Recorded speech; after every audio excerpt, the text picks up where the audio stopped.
আমি একটা মেয়েকে অনেক ভালোবাসতাম,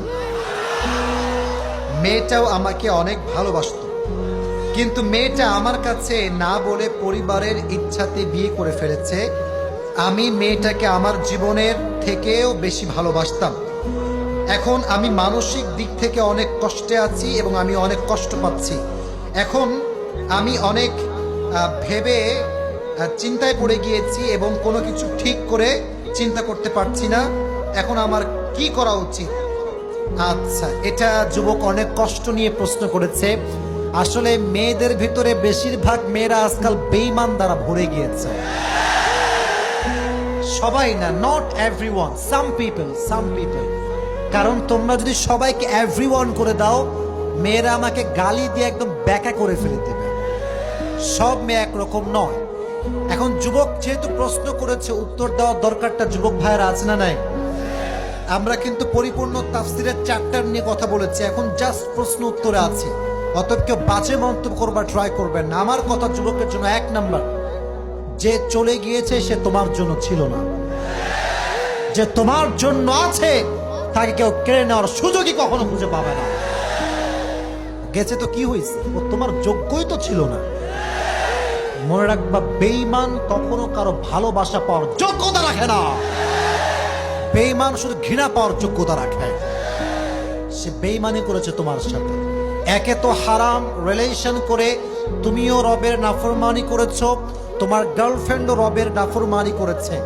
6টা বছর তোমরা নাফরমানি করেছো। তুমি শুকর আদায় করো, সে তোমাকে ধোঁকা দিয়েছে।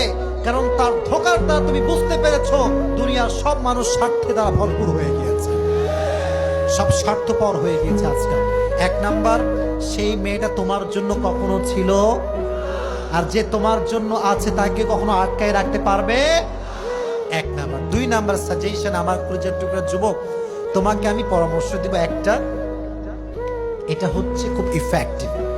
তুমি যখন ঘুমাতে যাওয়া, এটা ওর একার সমস্যা না, এখানে অনেক যুবক আছে এদের সমস্যা আছে।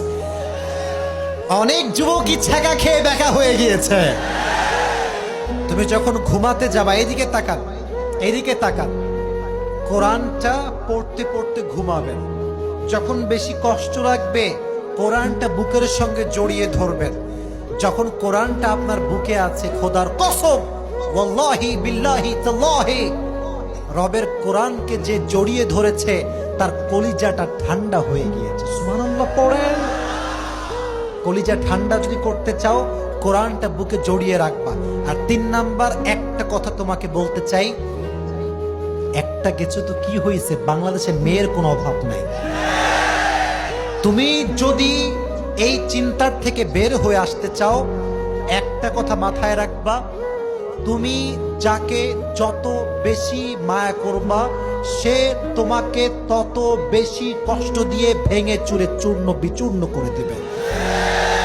মায়া বাদ দাও এসব। তোমার কথা হবে একটা, আমি যাকে ভালোবাসবো সে আমার বউ হবে। দুনিয়ার কোন সুন্দরী নারী হোক না কেন, সে যদি আমার বউ না হয়, সে আমার ভালোবাসার ভাও খুঁজে পাবে না।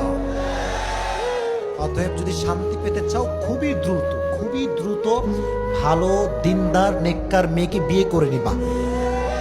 আর এস্টাবলিশ হয়ে তুমি তাকে দেখাই দিবা, তুই আমার যোগ্য ছিল না, আমি তোর যোগ্য ছিলাম। আল্লাহ যুবকদেরকে বোঝার তৌফিক দান করুন। সকলে পড়া আমিন।